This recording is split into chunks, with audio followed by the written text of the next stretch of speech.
Well, good morning and welcome once again to Elevenses. I'm Kevin Williams of Survival Skills Rider Training. This is my twice weekly live webcast, and I am live this morning despite recovering from a fairly unpleasant dose of COVID. Rather tedious to get a second chance to experience the joys of our latest pandemic. Still, I shouldn't complain. There are a lot of people who've had it a lot worse than I have. A couple of days in bed, feeling sorry for myself, really isn't all that bad, is it?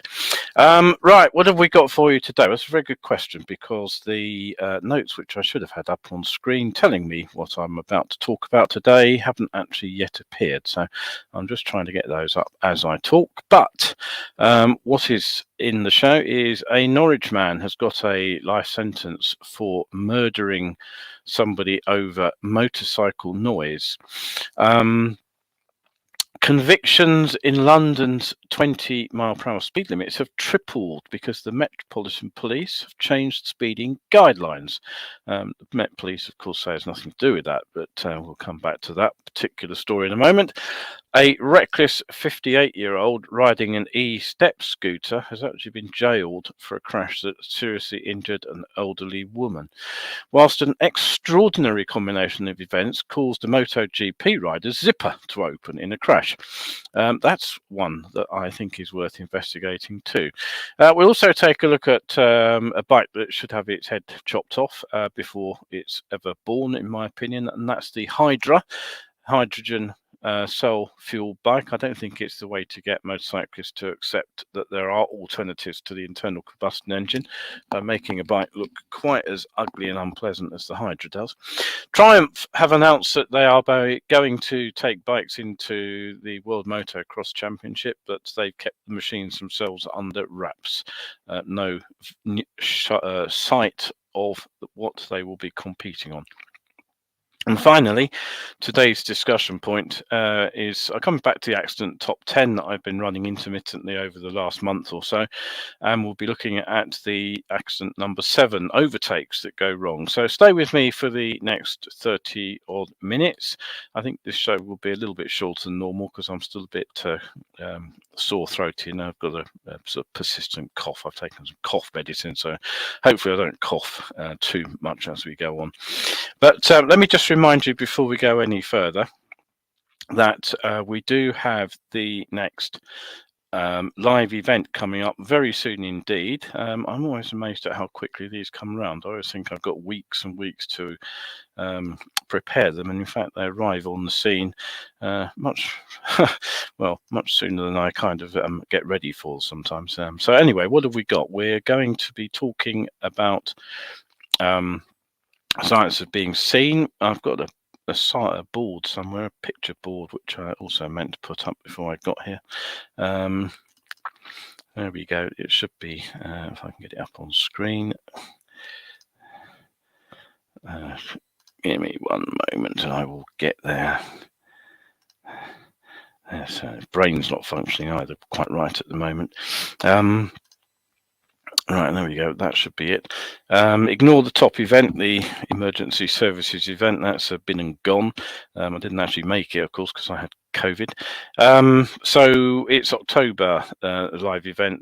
Yes, that's the one. Understanding visibility and conspicuity, and knowing what the difference between them actually is, and camouflage. How colour schemes can actually act as camouflage rather than enhancing conspicuity. So that's Wednesday, 5th of October, 8 p.m.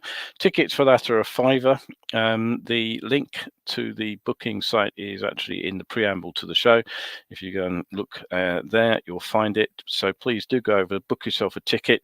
£5. You'll learn a lot about how conspicuity works and a lot about why it doesn't work in certain circumstances. And then looking a little bit further ahead to November, I'll be looking at visualization and sports psychology and how we can use that to enhance our riding as we go. So, right, okay. And finally, just a quick thanks to everybody who wished me get well soon. Last time out, as you can see, I'm getting there. Right, okay, so first news story of the day. What have we got? Let's just bring the news back up on screen. Well, back in April last year, I did report on a story that Norwich police had launched a murder investigation after they responded to reports of a disturbance. They actually found 4 people with knife injuries, 3 of whom were taken to hospital. The fourth, 41-year-old Dean Alsop, died at the scene despite treatment from paramedics. Now, 48-year-old Jamie Crosby was convicted of murder and intentional injury after a trial last month. He was convicted by a jury of injuring 2 women, while he was acquitted on 2 counts of attempted murder. The court heard that the incident happened after he became annoyed when the victim's teenage son revved a motorcycle engine. Following an altercation in the street, Crosby armed himself with a knife and a saw. Alsop called 999 and said he was being threatened by his neighbour, who had a knife, but he was attacked before they arrived. Crosby stabbed Dean Alsop 17 times. He also stabbed Mr. Alsop's partner, Louise Newell, and a neighbour, Kerrin Cray, who had come to help. Mr. Alsop's 17-year-old son, he went home and armed himself with a knife before returning to attempt to help his father. Crosby then attempted to attack this lad, who retaliated, and he left the killer himself with injuries to his head and hand. The teenager then went home and raised the alarm with his mother. And Norfolk police described the scene as a bloodbath when they arrived. So on Wednesday, Crosby was given a life sentence and told he would serve a minimum of 28 years. So, who have we got in this morning? We have Paul, who's looked in. Nice to see you again, Paul. He said missing impact protectors and clothing seized by trading standards. Paul's missed the last 2 shows. Yep, that were both in the last 2. Terry says no picture. What when you say no picture, Terry, what do you mean exactly? As far as I can see, everything's going out as it should be. So if you're not getting a visual from me, that's pretty bad news. So I will need to do something about that. But if you can give me a bit more information. Meanwhile, don't forget, if you want to catch these shows on a regular basis, Wednesdays and Sundays is when they go out, nearly always live, occasionally a recorded show, and even more rarely I will have to miss one due to other events. So put that in your diary. Don't forget, you can watch it here on Catch Up on Facebook or on YouTube. YouTube's probably easier because you can follow the entire channel over there. Let me just readjust my position and get myself a little bit more comfortable. Right, so where are we? Well, since the Met Police lowered their enforcement threshold without an official announcement, it's being claimed that numbers of drivers handed fines for speeding in London has actually soared. Now, this is all to do with the speed limits in 20 limits. Now, as we know, 20 limits are sort of taking over in urban areas, and whilst I don't have a particular problem with that, it does concern me that there seems to be an emphasis on policing these very heavily.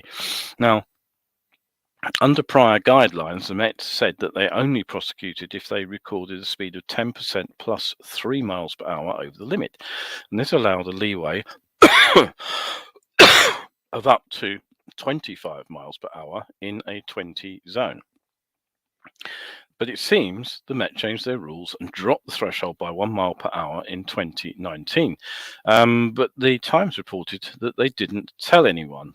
And they say that around 347,000 motorists were served notices of intent to prosecute for speeding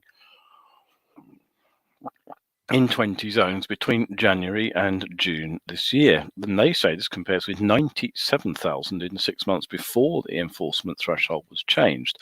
So presumably that would be back in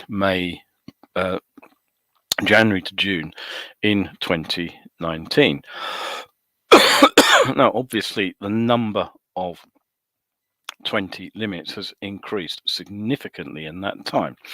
But Steve McNamara, he's the General Secretary of the Licensed Taxi Drivers Association, said the organisation had seen, quote, an absolutely massive increase in taxi drivers receiving 3, 6, 9 and even 12 points in a 3 or 4 week period. He stressed that some of them had been in the profession for 35 years without a single point on their licence. The police, however, argue that the increase of 259% is not related to the enforcement threshold change, but as a result of capacity. So, in other words, they're claiming they put more officers on the streets or there are more speed cameras up. The Met says the revised threshold is consistent with the National Police Chiefs Council guidelines. And to quote one of their spokesmen, posted speed limits are the maximum speed that road users should travel at. For the avoidance of doubt, for a 20 mph speed limit, a 10% plus 1 tolerance level would mean it would not enforce at 21 to 23, and a 10% plus 2 enforcement level means enforcement at speeds of 24 miles per hour or above. We therefore do not enforce at 23 miles per hour in a 20 mile per hour speed limit. Now, personally, I think the whole 10% plus angle needs rethinking, simply because it requires increasingly fine control of the vehicle speed to stay legal as speeds get lower. So, whereas a very minor error of speed takes you over the limit and potentially into the prosecution threshold at 20 miles per hour, the same error of speed at 60 or 70 miles per hour wouldn't even bring you near to the threshold. Now, I regularly hear people say you should be able to drive or ride at a steady speed, but they're missing the point. We're constantly adjusting speed in an urban area to deal with changing hazards. And it's actually very difficult to judge speed to the nearest mile per hour as we get slower and slower and slower. And for the majority of vehicles which don't have intelligent speed adaptation, and more on that on the next ELEVENSES show, by the way, which of course includes most cycles basically, because most cycles don't have it yet. It's actually easy to pick up a little too much speed very, very easily in numerous circumstances. Maybe you're accelerating away from a hazard that you've just slowed down to. Maybe you've just come over the crest of a hill and you're on a gentle descent. Before you know what's happened, you've picked up that 2 or 3 miles per hour and you're headed straight for a camera van. I don't think it's any coincidence that you very often see camera vans and speed cameras set near the bottoms of hills. It's not because people deliberately speed down those hills, it's because they do speed down those hills, and usually inadvertently. So what I would say is that we need to reconsider how we do this. Rather than scattergun prosecutions across hundreds of thousands of drivers who are almost but not quite compliant, it seems to me a very different approach is needed. Now, one option is to expand the traffic school option, where transgressors are basically sent back to the classroom as a punishment, and they have to pay for the course, so that's the punishment. Another would be a kind of yellow card, red card system. So my suggestion was that if you get caught for a minor transgression, literally just a couple of miles per hour beyond the threshold, you get a formal notice, that warning that next time you exceed the limit, you will be prosecuted. So just like the yellow card in football, you're under warning, and then maybe make that valid for 12 months, so that if you don't reoffend in 12 months, you get your yellow card taken away and you're back to sort of the 2 offences before you get nicked. And finally, make the fines heftier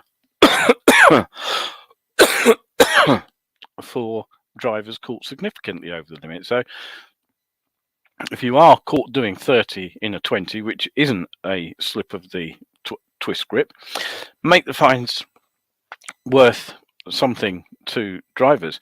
It's often difficult to prove careless or dangerous driving, but if someone's caught a 30 plus in a 20, there really should be a more serious fine. And I would also say we need to go back to means tested fines. The trouble with the current fixed price fine is it hurts the less well off significantly, but for the many wealthy people who live in London, the speeding ticket really is it's pocket money. Anyway, that's my opinion on that one. I dare say you will have your own. And Terry says, all good now. That's on the picture front. Right, that's good to know, Terry. Excellent. Right, so, okay.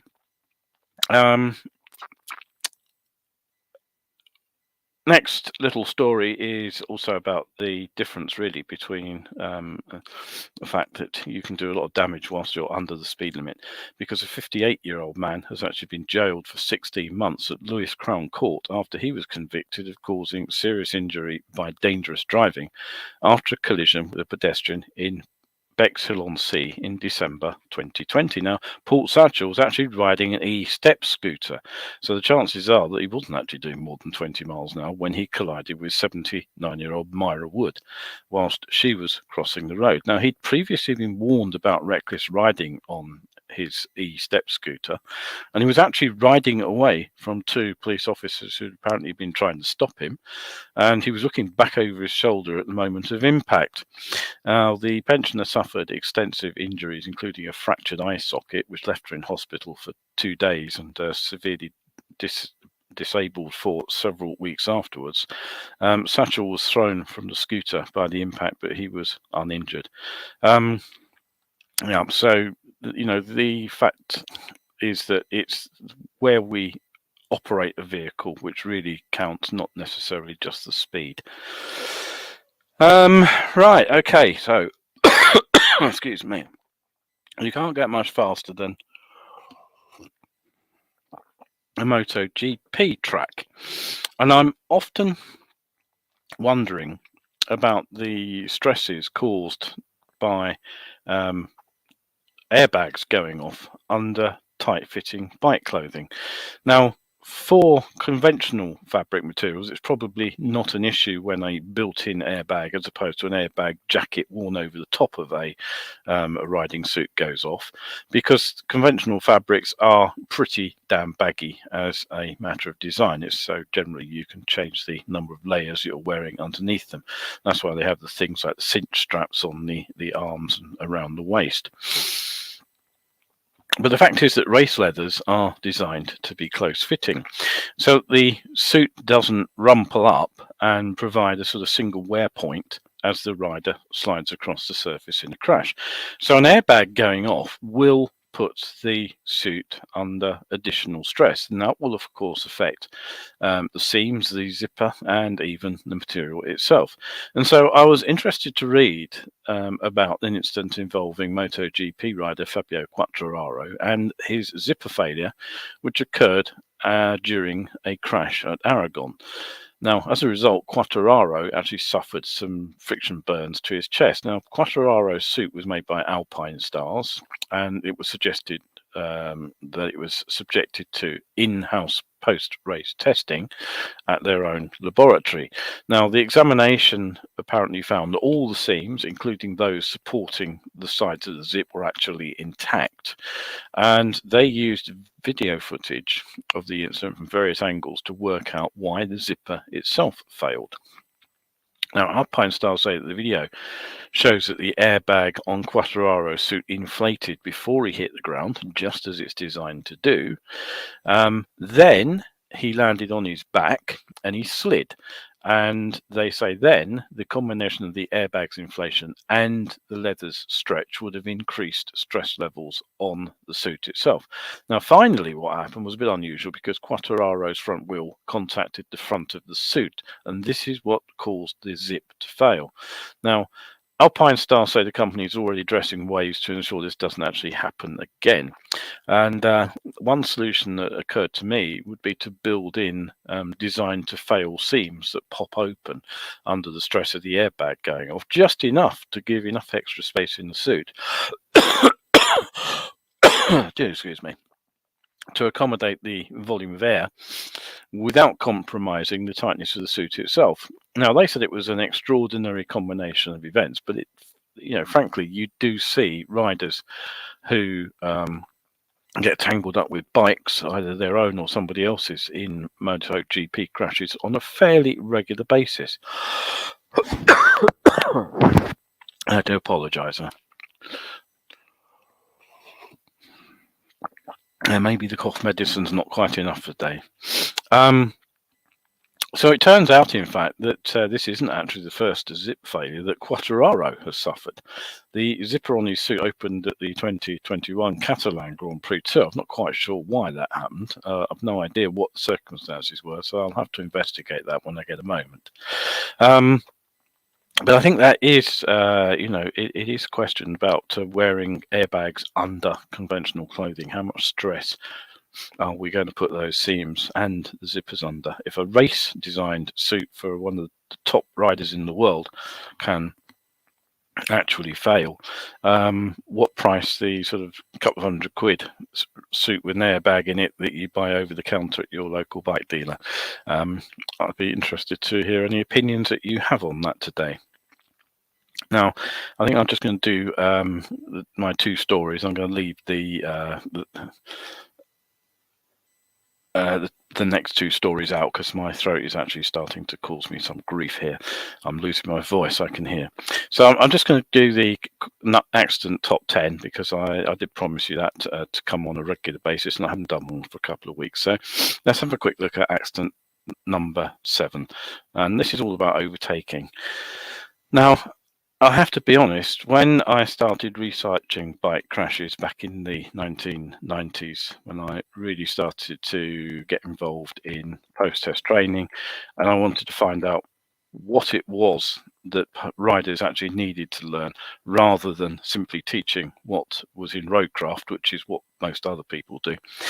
It really shocked me when I discovered just how many fatal overtaking accidents there were. Now, I'd grown up on a diet, like most of us really, of magazine articles, anecdotal evidence, and my own experience of riding in London, dodging cars at junctions, to believe that it was the blind Volvo driver pulling out of junctions that killed riders. And most cyclists still have that perception. Mag, for example, are still fighting that corner and saying that drivers who kill riders should be seriously punished. But the fact is that relatively few motorcyclists are actually killed in junction collisions in urban areas. And when it happens out of town, it's often the fact the driver couldn't see the bike coming when they pull. Coming back to the statistics, when I dug them out in the mid-90s, when you could begin to access the internet and get their stuff like this off, the stats said something very different. Firstly, most fatalities were out of town. And whilst some of those were at junctions, which I've just alluded to, a significant number of those rural accidents were overtakes that went wrong. So what goes wrong on an open road overtake? Now, I would say that the biggest issue is generally that, firstly, we are operating in an environment where other human beings are also operating. And the moment we add human beings into the mix, they're essentially unpredictable and they can do something we don't expect. If we get a bend wrong, it's nothing to do with the bend. It's entirely down to our assessment of what the corner was going to do that we got wrong. But we can be planning an overtake and we can have made every possible provision for something to go wrong, and a driver can still do something entirely unexpected. The second factor, and one that we also completely fail to be aware of, in my opinion, is that we and everyone else driving at the sort of national speed limit of 60 odd miles per hour, we're operating beyond the capacity of our brain to really judge distances, speeds, and the all-important time to collision factor accurately. Our brains simply don't process information at 60 odd miles an hour accurately. We actually learn by kind of experience, but we can't go out there and do a sort of a back to basics calculation. So we misjudge things. It's very, very easy to misjudge speed and distance. Now, there are 4 common ways that an overtake goes pear-shaped. Firstly, we overtake a vehicle that's about to turn across our path. Secondly, we're overtaking where another vehicle can turn across our path. Thirdly, we overtake into the face of oncoming traffic. And the fourth one is overtaking towards a bend or a blind crest, and we've run out of room to actually make the overtake safely. Now, overtaking towards a junction on the right really has to be one of the daftest and most dangerous mistakes any rider can make. It should be obvious that if there's a junction there, the driver can turn right. Now, the highway code doesn't do motorcyclists any favours at all, in my opinion, because it says the driver should check the mirrors before turning right. And Motorcycle News even ran a petrol pump sticker campaign years ago, which said, think bike before turning right. Now, frankly, if I'm turning right in a car and I'm in front of you, to notice what I'm doing and not to put yourself into a risky position. Just as if I was to expect me in an overtake, I would look for, but I wouldn't put myself in the position on the bike of expecting another road user to actually remember to double check for me. In any case, I know how difficult it is to see a motorcycle in the mirror. There are so many blind spots to the rear of a car. Spotting a bike overtaking or lining up for an overtake is hit and miss. So if a vehicle can turn right, what on earth are we doing overtaking at that point? Now, side turnings are really difficult to see if we look, and arguing the other driver should stop what they're doing to let us do what we want to do is frankly bonkers. And if you have that crash, it's down to the biker. Now, rather more tricky is spotting something like a driveway or farm entrance, but this is why I bang on about the need to look for reasons not to do something rather than excuses to do it. So if we're not sure that we can't see a driveway or not, or we're not sure that there might be a field entrance where track overtake, simple as that. We wait until we're absolutely certain that there's nowhere a vehicle can turn. Now, the other accident that can happen where there are openings is that a vehicle, of course, can emerge into our path. And yes, they should look, etc., etc. But how many riders planning on pulling out of a side road check for an overtaking vehicle before they pull out and turn left? Now, it's something I constantly pick riders up, including riders with significant amounts of advanced riding experience too. Most of us will turn right, turn left without a check. First of all, to the left, we'll only be checking right. So by obvious derivation, most car drivers will do the same. Why should we expect car drivers to do what we don't? But of course, there is another possibility when it comes to emerging vehicles, and that's a vehicle that emerges from the near side. Now, we may not be able to see that because if we've started to overtake, a junction on the near side could be in the blind spot of the vehicle we're overtaking.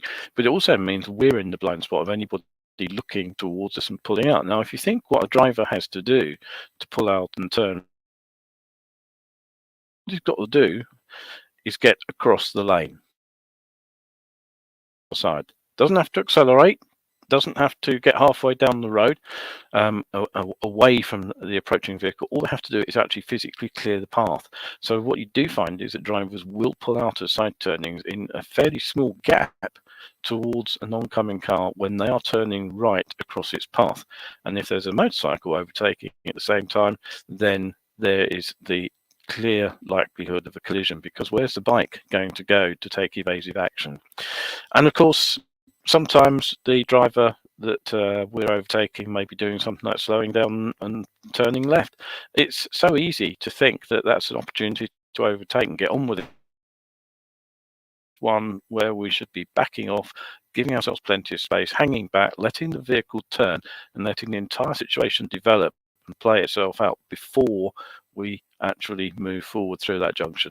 I've seen so many near misses over the years when I've been in the car, when I've been on the bike, where drivers are turning left, slowing down, motorcyclist goes for the overtake and somebody pulls out into the gap in front of it thinking, well, it's perfectly safe because the car's slowing and it's blocking everybody around it. So don't hang back, be patient, let the vehicle turn, then carry on. It will cost you a couple of seconds at most. defense against overtaking problems is good observation. Frankly, we need to actively search for places where vehicles can turn or emerge. Road junction warning signs are a very, very obvious clue that we should be looking for, but how many of us actually spot them? I spend so much time teaching riders to look for road signs, and they all say how much better their observation of road signs is after a course. But basically, that is, fundamental stuff that we should all be able to do. We shouldn't be missing road signs telling us that there are junctions. And remember why there are road signs there. Probably because somebody else has got it wrong in that place in the past. And look for the less obvious stuff as well. A tractor could... So any gap in the hedge is a potential for a farm vehicle to emerge. So look for stuff like mud on the road, dust, straw, grain, vehicles operating in a field nearby. All good reasons for watching for vehicles that might pull out. And houses, if there's a house visible over a hedge, there will be a driveway to it. One other one to watch out for is vehicles emerging from lay-bys on the other side of the road. Accelerate into a gap, what they were overtaking towards them. So basically that brings us to overtaking in the face of oncoming traffic. Now there's a basic highway code rule we should apply here. Our actions shouldn't cause other road users to swerve or change speed to avoid us. That's the bottom line.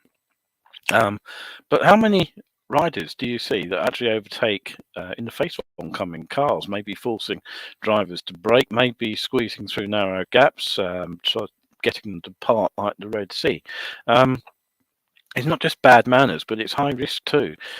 What if we meet the driver who doesn't spot us coming? What if there's somebody who pops out from behind the car that's just moved left to see why it's moved left? You'll have a vehicle moving out directly into your path at high speed. It's easy in those situations to have really, really high speed crashes. Think about other ways overtaking can go wrong. We often overtake on a straight, but at the end of the straight, there's likely to be dead ground. It could be a bend, it could be a hidden dip or a blind crest. And it's easy at high speeds, where our brains aren't good at judging speed and distance, to miscalculate how much space we've got left. It's not just about getting back to our side of the road as well. It's about getting back in time to deal with anything that appears just at the same moment we've committed ourselves. If you see your twin coming the other way, could you be safely back on your side of the road before your twin passed you? We should never put ourselves in a position where we're disputing a piece of road with another vehicle. Now, where there's a solid centre line, a good rule of thumb is to be back on our side of the road well before we reach the towing in arrows, not just where the solid line starts, which is the legal requirement. A lot of riders will aim to get back just before the solid line starts, arguing that that's skilled and good judgment. I would dispute that completely. I'd say that's incredibly poor judgment. If anybody has told you that you should be overtaking and using every... think again, ask why you should actually build in a margin for error. And think about overtaking groups of vehicles too. One problem is that if we're taking more than one vehicle because we're further to go and we want to do it in a minimal amount of time. Now, this is a real trap, because what happens, of course, as we increase our speed is that we also increase our slowing or stopping distances. Remember, double the speed, quadruple stopping distance. We can easily end up going too quickly into an overtake and finding out that we're running out of space as we approach that bend or hidden dip. We also need to be cautious when we're aiming for a gap in a line of vehicles. The alternative, or the approved method, is basically that you pass a line of vehicles one at a time. Now, there's an old pilot's adage that says, know where you're going to land before you take off. The trouble is, even if we see a gap and we aim for it, there's no guarantee that gap will be there when we arrive. Vehicles change their following positions and suddenly we can't get back in. So rather than try to bite off the biggest chunk of queue by aiming for the last possible landing zone, build in redundancy. Aim for one earlier than that, and ideally leave at least a couple of other options, perhaps one in front, perhaps one in behind, that we can still get to very easily. They are absolutely essential because sooner or later that gap of intentions.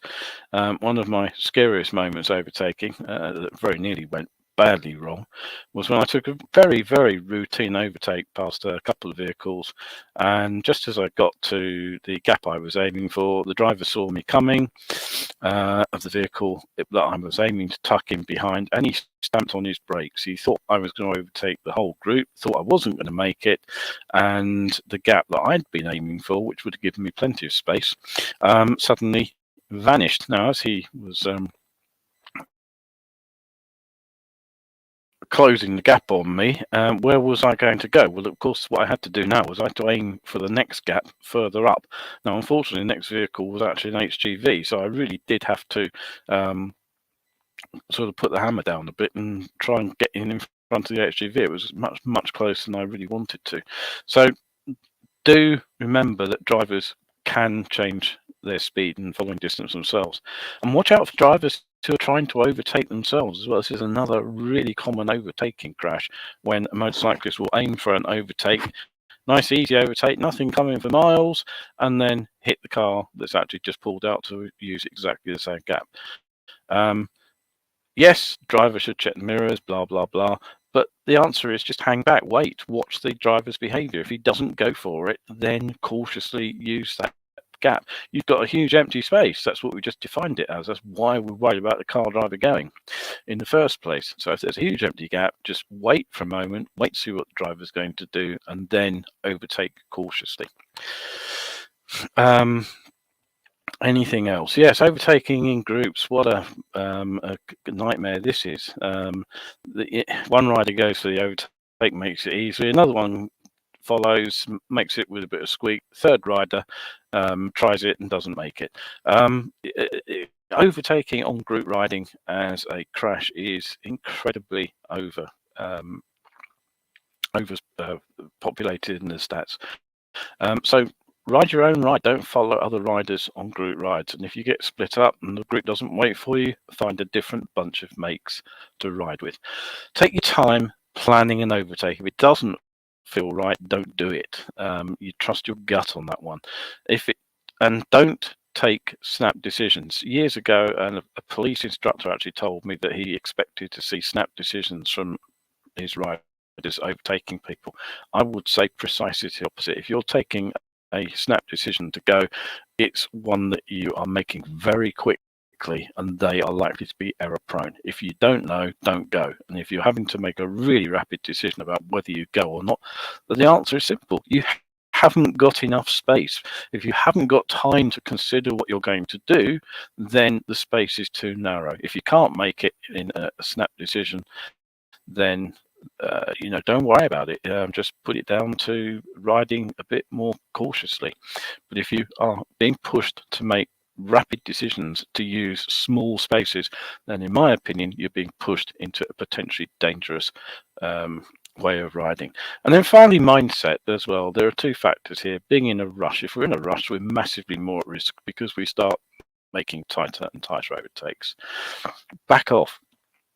If you're late, you're late. It's too late to do anything about it, frankly. And the second is believing that we are extra skilled and we're superior to other riders when we're overtaking because we perform them better. The likelihood is we're kidding ourselves. Now, again, statistically, overtaking kills a lot of riders. It's in terms of the numbers of overtakes we do, it kills more riders in junction collisions or corners. However, if you calculate the number of overtakes that riders make perfectly safely and don't kill themselves, there are still millions of overtakes which don't go wrong. So the danger is that what we think is our skill is actually statistics keeping us safe. Don't fall into the crash.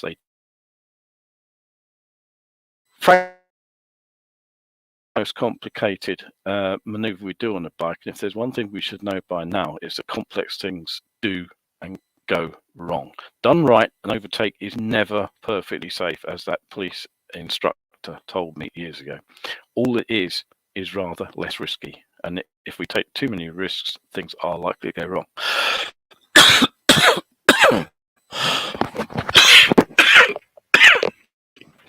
Right, and on that note, I am going to knock it on the head. Thank you for looking in, and I hope I'll be a little bit less coffee when we see you next.